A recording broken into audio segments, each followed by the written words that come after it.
In this video, I will show you how to change Minecraft username. This should be a quick and easy tutorial to follow, but before we do continue, please consider leaving a like on the video and also subscribing to the channel.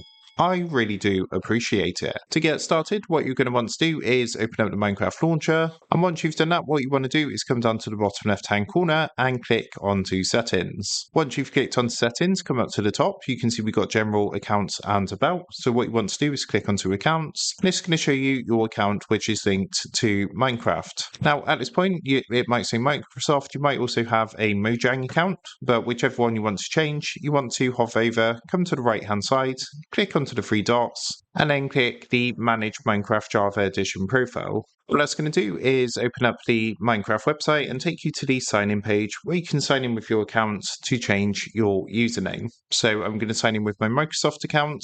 Once you're signed in, you'll be on a page like this, and all you need to do is look for Minecraft Java Edition. Underneath profile, you can see there's an option to change profile name, so give that a click, and this way you can come to actually change your profile name. Just a quick note that a name change can only be made once every 30 days, so make sure you do choose something you're going to stick with for at least 30 days. What you can do is enter that into the box here. So for example, let's change this to Tech Tutor YT, and then come down and click the green change your profile name button.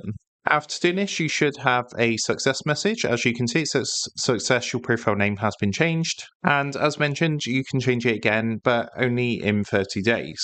So that is how to change Minecraft username. With that being said, I hope this quick tutorial did help you out today. And if this did help you out, I would really appreciate it if you was to consider dropping down below the video, leaving a like, and also subscribing to the channel. With that being said, I just want to take a minute to thank you guys for watching this quick tutorial, and I will see you in the next video.